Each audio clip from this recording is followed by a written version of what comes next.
और बड़ी खबर, स्पीकर के एसएलपी पर आज सुप्रीम सुनवाई होने वाली है।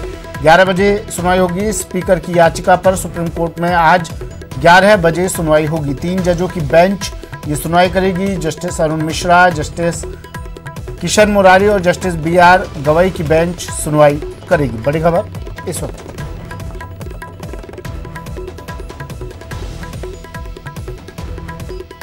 स्पीकर की याचिका पर सुप्रीम कोर्ट में सुनवाई 11 बजे यानी 1 घंटे बाद ये सुनवाई होगी। 3 जजों की बेंच सुनवाई करेगी। अरुण मिश्रा, जस्टिस किशन मुरारी और जस्टिस बीआर गवई की बेंच ये सुनवाई करेगी।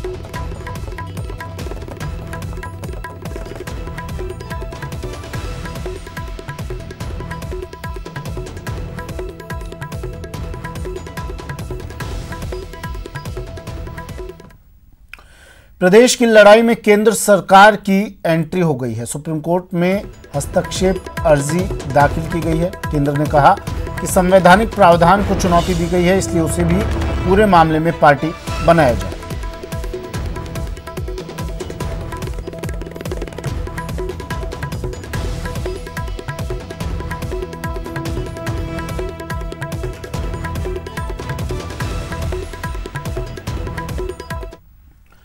मरुधरा के सियासी संग्राम में शह मात का खेल जारी है और अब ये लड़ाई सुप्रीम कोर्ट तक पहुंच गई है। साथ ही कांग्रेस लगातार बीजेपी पर हमलावर है। हमारे एसएलपी पेश हो रही है, उस एसएलपी का कॉग्निशन होगा और इस बारे में जो भी निर्णय होगा उस निर्णय को हम स्वीकार करेंगे। मरुधरा की लड़ाई सुप्रीम कोर्ट तक आई। स्पीकर ने सुप्रीम कोर्ट में दायर की याचिका। पायलट गुट ने भी सुप्रीम द्वार खटखटाया। कांग्रेस का बीजेपी पर हमला जारी। पहले सदन, फिर हाई कोर्ट और अब सुप्रीम कोर्ट में हमारे एसएलपी पेश हो रही है, उस एसएलपी का कॉग्निशन होगा और इस बारे में जो भी निर्णय होगा उस निर्णय को हम स्वीकार करेंगे। मरुधरा का सियासी वार बदस्तूर जारी है। बुधवार को ये सियासी लड़ाई सुप्रीम कोर्ट तक पहुंच गई। विधायकों को नोटिस देने के मामले में राजस्थान हाई कोर्ट के कदम को विधानसभा स्पीकर डॉक्टर सीपी जोशी ने चुनौती देते हुए सुप्रीम कोर्ट में स्पेशल लीव पिटीशन दायर कर दी है। सीपी जोशी ने प्रेस कॉन्फ्रेंस कर साफ साफ कहा कि दल बदल कानून के तहत स्पीकर को विधायकों को अयोग्य ठहराने का अधिकार है। पूरी तो कोहन के केस में ये एस्टेब्लिश किया कि भाई जो डिस्क्वालिफिकेशन का काम है वो किस तरह से होगा और इसमें किसको अधिकार है, और वेल डिफाइंड करके इसमें कहा कि स्पीकर को इसमें अधिकार है और कोई भी कोर्ट स्पीकर जब तक निर्णय पर नहीं पहुंचे उसके बीच में इंटरवीन नहीं करेगा। ये कॉन्स्टिट्यूशन बेंच का फैसला है और आज दिन तक 92 से लगाकर आज तक ऐसा कोई एक भी उदाहरण नहीं है जहां किसी कोर्ट ने इस तरह के मामले में कोई निर्णय बदला हो। जाहिर है जब एक गुहार लगाएगा तो दूसरा भी सुप्रीम द्वार खटखटाएगा। पायलट गुट ने भी अपने प्लान के तहत सुप्रीम कोर्ट में कैविएट दायर कर दी। अपील की है कि उनका पक्ष सुने बिना सुप्रीम अदालत कोई आदेश न दे। आप अपनी रेड और सीबीआई और ईडी और इनकम टैक्स इसकी धमकी से कोई और डर गए होंगे। उधर कांग्रेस प्रवक्ता रणदीप सुरजेवाला बीजेपी पर बरस पड़े। प्रेस कॉन्फ्रेंस कर सीएम के करीबियों के घर पर ईडी की छापेमारी और विधायकों से सीबीआई की पूछताछ को केंद्र की सियासी साजिश करार दिया। भारतीय जनता पार्टी का चुनी हुई सरकार को गिराने का षड्यंत्र शुरू हुआ तो 13 जुलाई 2020 को इनकम टैक्स और ईडी के छापे मारे के अग्रिम संगठन हैं। जब सब कुछ फेल हो जाता है, जब पार्टी फेल हो जाती है, जब भाजपा का नेतृत्व फेल हो जाता है तो ईडी, सीबीआई और इनकम टैक्स आगे आ जाते हैं। राजस्थान के मुख्यमंत्री अशोक गहलोत, राजस्थान के बहादुर विधायक डरने वाले नहीं। आप अपनी रेड और सीबीआई और ईडी और इनकम टैक्स इसकी धमकी से कोई और डर गए होंगे। किसी और को आपने डरा लिया होगा दूसरे प्रांतों में, परंतु ना राजस्थान की 8 करोड़ बहादुर जनता डरने वाली, न श्री अशोक गहलोत और कांग्रेस के विधायक डरने। कांग्रेस के इस वार का बीजेपी के प्रदेश अध्यक्ष सतीश पूनिया ने जवाब दिया। बोले, कोई कुछ भी कहे, कानून है और वो अपना काम करेगा। उनको अपनी भूमिका का निर्वहन करना और कानून को अपना काम करना है। और भारत के लोकतंत्र की खूबसूरती ये है कि उसमें जब विधायिका में चर्चा के बाद में कोई समाधान नहीं होता है तो न्यायपालिका उस पर पूरी तरीके से व्याख्या करती है। ये केवल पहला इंसिडेंट नहीं है, अनेकों अवसरों पर संवैधानिक व्यवस्थाओं की, प्रावधानों की व्याख्या अलग अलग रूपों में अलग अलग समय पे हुई है। ये सामान्य सी बात है कि जो परिस्थितियां उत्पन्न हुई है उसका समाधान किस तरीके से हो, तो अंत में हम ये मानते हैं कि न्यायपालिका जो निर्देशित करती है उसकी अनुपालना सब लोग करते हैं। आरोप प्रत्यारोप का दौर जारी है और जारी है शह मात का खेल। ऐसे में मरुधरा के सियासी संकट का क्या नतीजा निकलेगा, फिलहाल कुछ भी कहना मुश्किल है। Bureau report, news 18 Rajasthan. चलिए, सुशील पांडे मेरे सहयोगी हमारे साथ दिल्ली से सीधा जुड़ गए हैं। सुशील, कुछ ही देर बाद सुनवाई शुरू होगी, तकरीबन 55 मिनट बाद ये सुनवाई शुरू होगी स्पीकर की एसएलपी पर। क्या रहने वाला है आज? जी देखिए, साफ तौर से सुमित, इस पूरे मामले में आज कपिल सिब्बल की तरफ से बहस की शुरुआत की जा सकती है, क्योंकि स्पीकर की तरफ से उन्होंने याचिका दाखिल की है। लेकिन कैविएट के रूप में सचिन पायलट भी सुप्रीम कोर्ट की दहलीज पर पहुंच गए हैं।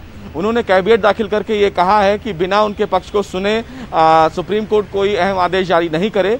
सचिन पायलट के खेमे की तरफ से वरिष्ठ वकील मुकुल रोहतगी उनका पक्ष रख सकते हैं और साथ ही साथ इस मामले में हरीश साल्वे उनको असिस्ट भी कर सकते हैं, जो फिलहाल लंदन में हैं।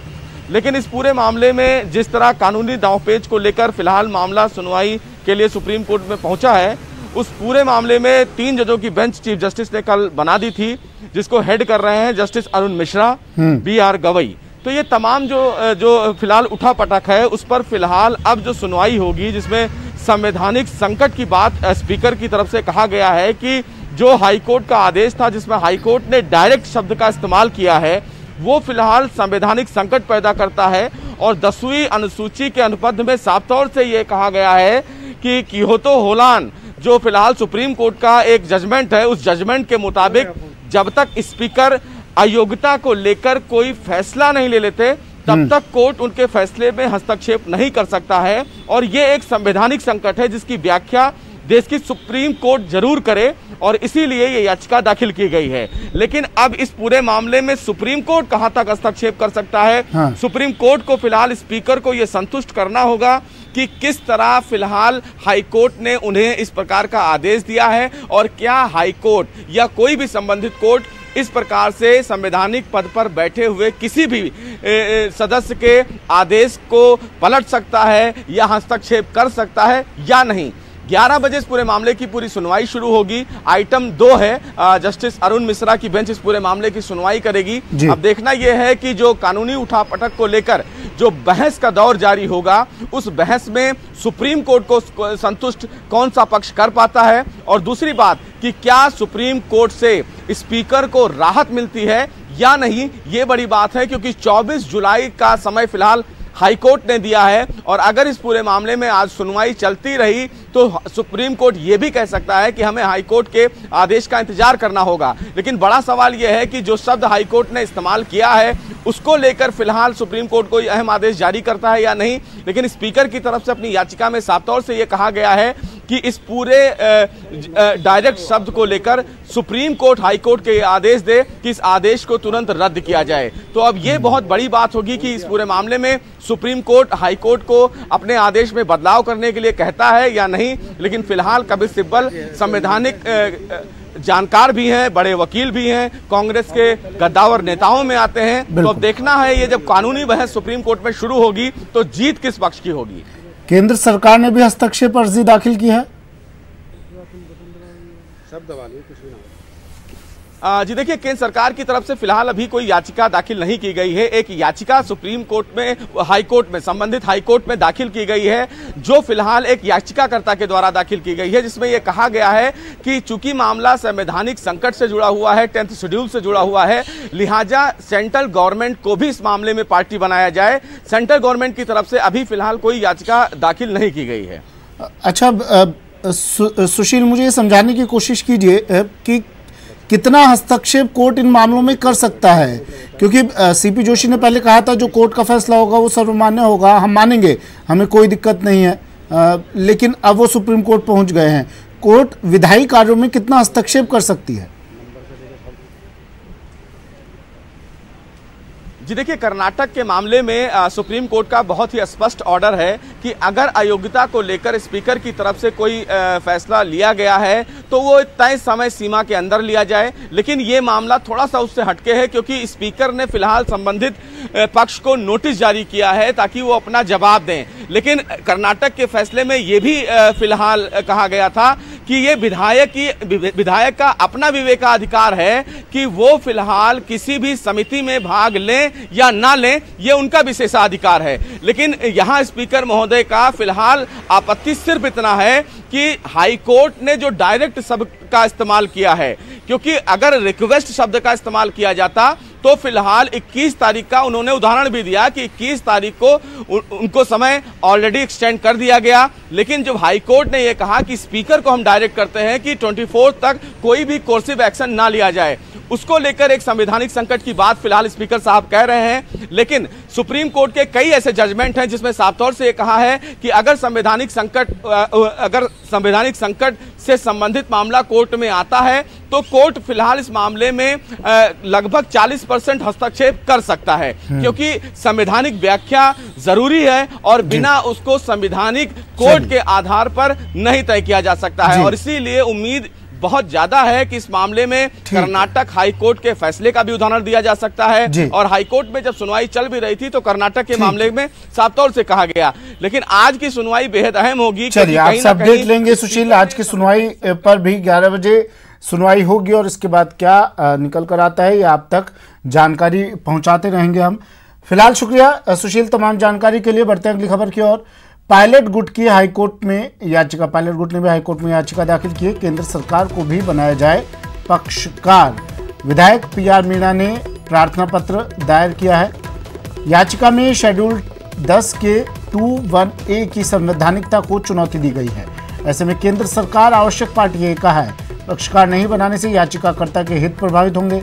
मामले में अदालत ने सुनवाई पूरी कर फैसला सुरक्षित रखा है। इसी बीच अब न्यायालय में नया प्रार्थना पत्र पेश किया गया।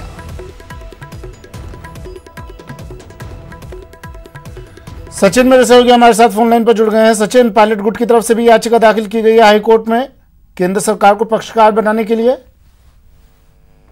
पक्षकार बनाने के लिए प्रार्थना पत्र दायर हो गया और ये मतलब हम कह सकते हैं कि जो लीगल फर्टर्निटी है या जो विधि जगत है उसमें बहुत ही चर्चा का विषय बना हुआ है। क्योंकि देखिए भारी सालवे जैसे वकील, मुकुल रोहतगी जैसे एडवोकेट अगर आप अपने लिए खड़े करते हैं और आप याचिका पेश करते समय इस बात का ध्यान नहीं रखते और 3 दिन जब सुनवाई हो जाती है, वो भी मैराथन सुनवाई, और उसके बाद आपको समझ में आता है कि अगर केंद्र को इसमें पार्टी नहीं बनाया गया तो आपके हित प्रभावित हो जाएंगे। तो इससे कहीं ना कहीं हर तरफ से इशारा हो रहा है कि कानून को जो लोग जानते हैं या जो लोग समझते हैं वो उसका इस्तेमाल किस तरह से करते हैं, ये साफ जाहिर हो रहा है। जब कोर्ट 24 तारीख को फैसला देने वाली है, ऐसे में आप एक याचिका में प्रार्थना पत्र प्रस्तुत करते हैं और कोर्ट से मांग करते हैं कि केंद्र सरकार को पार्टी बनाया जाए और उसके बाद उन्हें सुना जाए, यानी 24 को भी फैसला नहीं आए। इसका सीधे तौर पे अगर मैं कहूं तो यही अर्थ निकलता है, क्योंकि अगर कोर्ट जो है इस प्रार्थना पत्र विचार करती है और केंद्र सरकार को पार्टी बनाती है और इस पर सुनवाई शुरू करती है तो केंद्र की तरफ से वकील पेश होंगे, वो अपना जवाब पेश करेंगे, उसके बाद रिजोइंडर पेश होगा,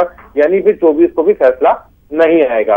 और ये बात 3 दिन सुनवाई के दौरान स्पीकर के वकील अभिषेक मनु सिंघवी ने उठाई, इसके अलावा महेश जोशी के वकीलों ने उठाई, उसके साथ ही जितने पक्षकार बने 2 लोग, उन्होंने ये कहा कि ये कानून जो है दलबदल कानून केंद्र सरकार का है और याचिका में केंद्र सरकार को पार्टी नहीं बनाया गया है याचिकाकर्ताओं की तरफ से, तो ऐसे में प्रीमेच्योर है, ये सुनने लायक नहीं है, इसे नहीं सुना जा सकता है। लेकिन तब ये लगातार विरोध करते रहे कि इसमें पार्टी बनाने की आवश्यकता नहीं है और हमें सुना जाए। 3 दिन सुनवाई चली और अब अचानक कल एक प्रार्थना पत्र पेश होता है जिसमें कहा जाता है कि साहब केंद्र सरकार को आप पार्टी बनाइए, क्योंकि मामला सुप्रीम कोर्ट चला गया और सुप्रीम कोर्ट इस मामले में दखल दे सकता है और ये कह सकता है कि याचिका प्रीमेच्योर थी तो हाईकोर्ट सुनवाई कैसे कर रहा था, तमाम तरीके के सर्कमस्टेंसेस खड़े हो सकते थे और उसके बाद एक नया प्रार्थना पत्र पेश हो जाता है, यानी मामले को और अटकाने की कोशिश की गई है। इस तरह की बातें अब जो कानून के जानकार है वो करने लगे हैं। लेकिन अब शुक्रिया सचिन तमाम जानकारी के लिए।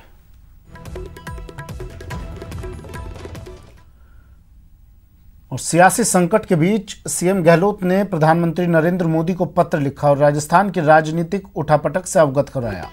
सीएम गहलोत ने चिट्ठी में हॉर्स ट्रेडिंग की तरफ ध्यान आकर्षित करते हुए लिखा कि राजस्थान में सरकार गिराने की साजिश हो रही है। सीएम गहलोत ने लिखा कि केंद्रीय मंत्री गजेंद्र सिंह शेखावत और कांग्रेस के अन्य महत्वाकांक्षी नेता सरकार गिराने की साजिश में शामिल हैं। सीएम गहलोत ने पीएम मोदी से पूरे मामले पर हस्तक्षेप कर कार्रवाई की मांग की है।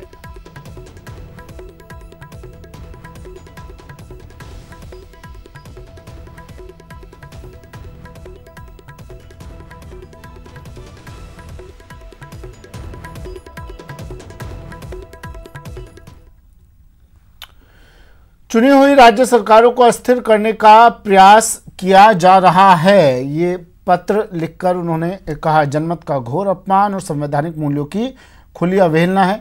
मुझे ज्ञात नहीं कि किस हद तक आपको इसकी जानकारी है। सीएम ने ये चिट्ठी लिखी पीएम को और इस चिट्ठी में क्या कुछ लिखा है वो ग्राफिक्स के जरिए आप पढ़ लीजिए। अथवा आपको गुमराह किया जा रहा है, कितनी आपको इसकी जानकारी है या आपको गुमराह किया जा रहा है, ये सीएम ने लिखा। इतिहास ऐसे कृत्य में भागीदार बनने वाले को कभी माफ नहीं करेगा। लोकतांत्रिक परंपराओं और संवैधानिक मूल्यों की जीत होगी। हमारी सरकार अपना कार्यकाल पूरा करेगी। वहीं सीएम गहलोत के पीएम को पत्र लिखे जाने के बाद बीजेपी प्रदेशाध्यक्ष सतीश पूनिया ने लेटर लिखकर गहलोत सरकार पर हमला बोला। पूनिया ने कहा कि जिस समय प्रदेश कई परेशानियों से जूझ रहा है, ऐसे में सरकार होटल में मजे कर रही है। प्रधानमंत्री जी को एक पत्र जो मुख्यमंत्री जी के द्वारा लिखा गया वो स्पष्ट संकेत करता है कि सरकार अल्पमत में आ चुकी है और इसी कारण बिना वजह वो माननीय प्रधानमंत्री जी, माननीय गृह मंत्री जी और भारतीय जनता पार्टी के नेताओं को आरोपित करते हैं। भूल जाते हैं नैतिकता और लोकतंत्र की दुहाई देने वाले माननीय मुख्यमंत्री जी आपातकाल उन्हीं की पार्टी की देन थी। इस देश में 93 बार 356 का दुरुपयोग आपके समय हुआ। चुनी हुई लोकतांत्रिक सरकारों को बर्खास्त किया गया और इसी तरीके से विगत दिनों जो घटनाक्रम हुए, चाहे कर्नाटक में हुआ हो 2018 में या अभी वर्तमान में महाराष्ट्र में, आपने जनादेश का अपमान करते हुए एक अवसरवादी और अपवित्र गठबंधन को संरक्षण दिया सत्ता के इसी लोभ और लालच के कारण। वक्त एक ब्रेक का है। ब्रेक के बाद बात करेंगे शुरू हुए लो फ्लोर सिटी बसों के संचालन के बारे में।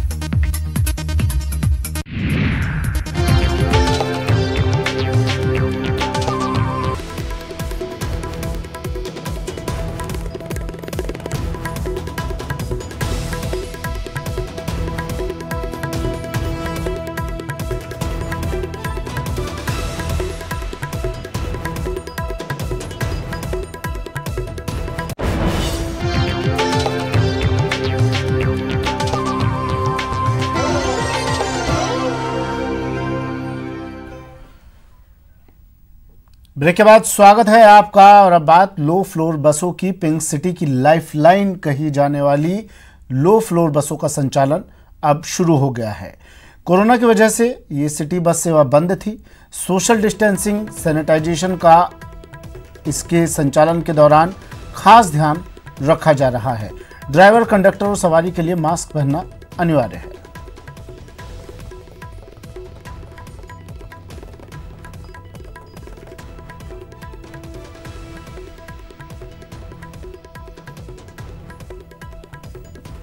चलिए, लवली वधवा मेरे सहयोगी हमारे साथ सीधा जुड़ गए हैं। लवली, एक राहत कही जा सकती है गुलाबी नगर वासियों के लिए, एक बड़ी लाइफलाइन कही जाती है। ये लो फ्लोर बस सेवा आज से शुरू हो रही है।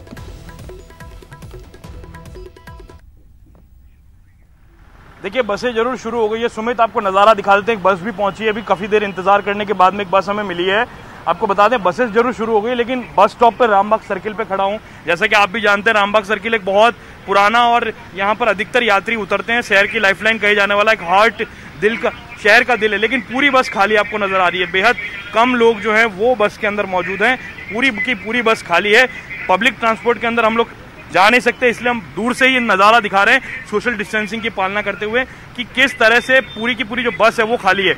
यहाँ पर एडवाइजरी जारी की गई है, सैनिटाइजेशन भी किया गया बसों का और मास्क के लिए भी कंपलसरी किया गया, लेकिन फिर भी इन बसेस के अंदर जो है वो यात्री मौजूद नहीं है।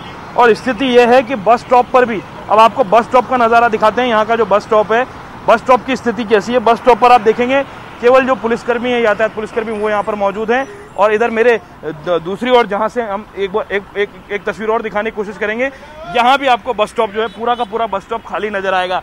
यानी इस बस स्टॉप पर एक इकलौता यात्री के तौर पर हम खुद मौजूद हैं, हमें हालांकि सफर नहीं करना, लेकिन आप नज़ारा देखिए, बस स्टॉप पूरी तरह से खाली है। यहाँ पर लोग उतरते हैं, चढ़ते हैं बसों के अंदर, लेकिन अब लोगों के अंदर भय है सुमित, और लोग डर रहे हैं कोरोना से, और इसीलिए शायद जागरूक लोग जो हैं वो अपने साधनों से, चाहे वो बाइसाइकिल ही क्यों ना हो, अपने साधनों का उपयोग ज़्यादा से ज़्यादा लोग कर रहे हैं। जो बेहद ज़रूरतमंद लोग हैं वही केवल बसों के अंदर बैठते हुए नजर आ रहे हैं। सिटी बसेस भी आज शुरू हो गई है, इधर सिटी बस का स्टॉप है, लेकिन वहाँ पर भी हालात ठीक ऐसे ही हैं। पूरे शहर के अंदर लो फ्लोर बस का किराया भी आज से बढ़ा दिया गया है, तो ऐसे में यात्री भार बढ़ाना भी लो फ्लोर के लिए चुनौती होगा।